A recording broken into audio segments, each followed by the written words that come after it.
भोगलपुर नामक गांव में मुनीम केशव नाम का एक जमींदार रहता था।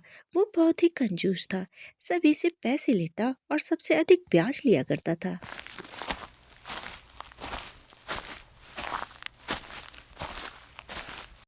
क्यों रामू, आजकल लगता है तुम ब्याज नहीं ले रहे हो। तुम्हें पैसों की कोई जरूरत नहीं है लगता है।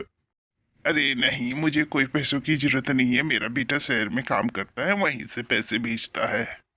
हाँ हाँ, समझ गया, चलता हूँ।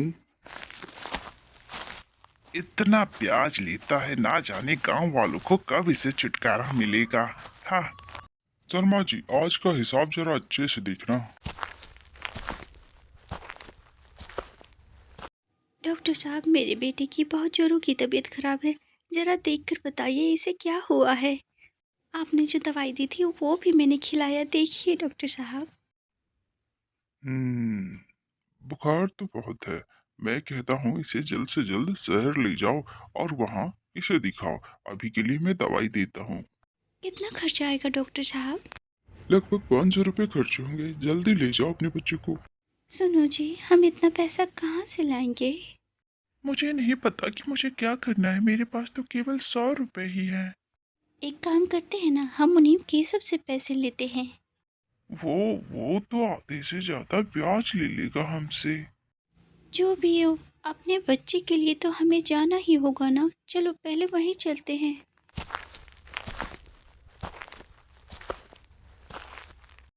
अरे जितेंद्र, यहाँ कैसे आना हुआ?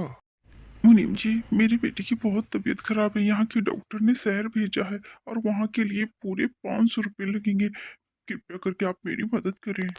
हा हा हा हा, मैं मदद तो करूंगा, लेकिन तुम्हें 1 महीने के अंदर सारा पैसा चुकाना होगा। मंजूर है तो बोलो। हमें मंजूर है, कृपया हमें 500 रुपये दे दें। शर्मा जी, इन्हें जरा 500 रुपये दे दें। यह पैसा लो जितेंद्रा। लेकिन ये तो केवल 400 रुपये हैं। ब्याज कौन देगा? तुम्हारा बाप। केवल 400 रुपये ही होंगे, समझे?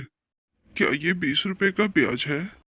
मेरे पास ऐसा ही होगा। लेना है तो लो, वरना जाओ यहाँ से। मेरी बात ध्यान से सुनो। तुम गांव वालों को बहुत परेशान कर रहे हो। तुम उनसे इतना ब्याज क्यों लेते हो?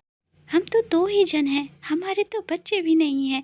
उस घटिया कमाई का तुम करोगे क्या आखिर? देखो, ज्यादा मत बोलो। पैसों से ही सब कुछ है। तुम जो इतना करती हो वो सब मेरे ही पैसे हैं, समझी?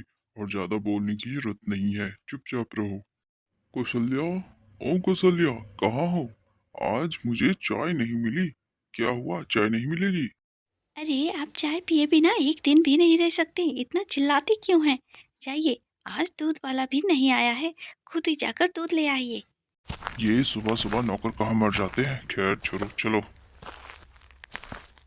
कुंती, ओ कुंती, मुझे 1 लीटर दूध दे दो।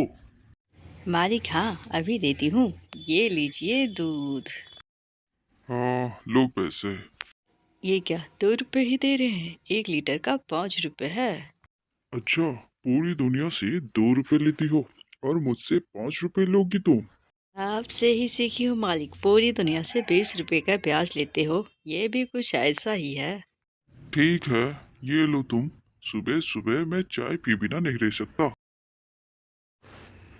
मालिक, इतना चलने के बाद मेरे पैरों में तो बहुत दर्द हो रहा है।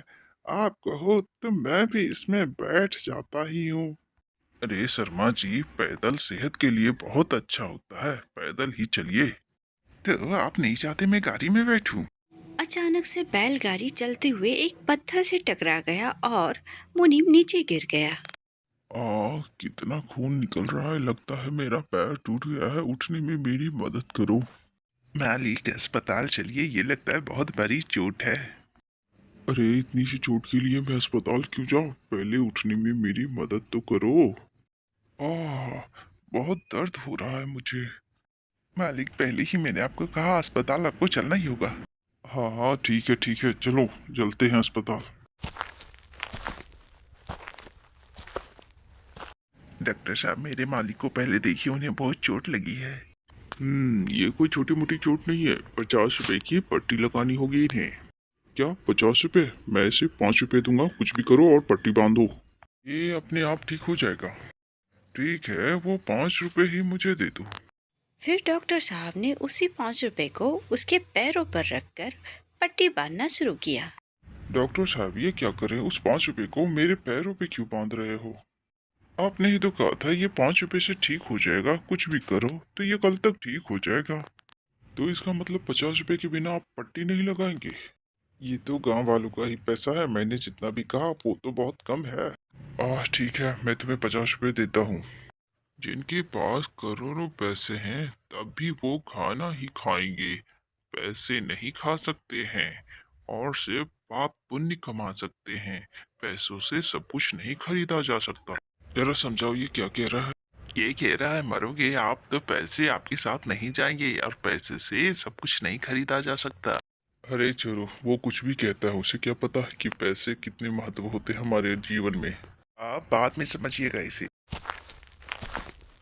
हाय राम, इतनी बड़ी पट्टी है, आप कहीं गिर गए थे क्या? ये क्या हुआ अचानक? चिंता मत करो, ये छोटी सी चोट है, ठीक हो जाएगी। हाँ, छोटी सी चोट है, पूरे 50 रुपए खर्च हुए। हाँ, इसीलिए कहती हूँ बुरे तरीके से पैसे मत कमाओ, वो ऐसे ही खर्च होंगे तुम पे। मालिक आप आराम करें, मैं चलता हूँ। शर्मा जी, क्या हुआ इनके साथ, मुझे बताइए। शर्मा जी ने क्या हुआ वो सारी बातें उसकी पत्नी को बताई। मुझे तो लगता है सभी गांव वाले इनसे बदला लेना चाहते हैं। मुझे बहुत फिक्र हो रही है इनकी। अब मैं इन्हें सही रास्ते पे लाऊंगी, इन्हें मैं ही सुधारूंगी। अगली सुबह होते ही अरे, अभी तक मेरी चाय नहीं आई। अरे कहाँ हो, चाय दो मुझे।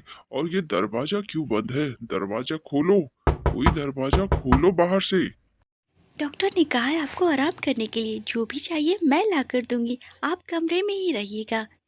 ठीक है, चाय मुझे लाके दो पहले तो। मुनीम केशव की पत्नी चाय के कप में बहुत सारे पैसे भरकर लाती है और उसे दे देती है। अरे मैंने तुमसे चाय मांगी, तो ये कप में तुम पैसे भरकर क्यों मुझे दे रही हो? आपने ही कहा था ना कि पैसा है तो हमें सब कुछ मिलेगा, तो मैं आपको पैसे ही दे रही हूँ। लीजिए, क्या लेना चाहते हैं? केशव मुनीम की पत्नी ऐसे ही थालियों में पैसे भर भर के शाम सुबह दिया करती थी। वो ये देखकर परेशान हो गया और भूख से उसकी हालत खराब होने लगी। अरे मुझे पैसे नहीं चाहिए, कृपया इसे ले जाओ और मुझे कुछ खाने को दे दो। मुझे बहुत भूख लग रही है, मेरी हालत खराब हो रही है। समझ गए, ऐसी बहुत सी चीजें होंगी जो आप पैसों से नहीं खरीद सकते। आपने गांव वालों के बहुत पैसे लूटे हैं। ब्याज का इतना पैसा लिया है, वो एक दिन का भी भोजन आपको नहीं दे पा रहा है। ठीक है, मैं समझ गया कि आज के बाद मैं किसी से कोई ब्याज नहीं लूंगा और किसी को परेशान नहीं करूंगा। अब मुझे खाने दे दो। उस दिन से केशव गांव वालों की बहुत मदद करता और गांव वाले भी उसकी प्रशंसा करते। वो सुखी जीवन व्यतीत करने लगा।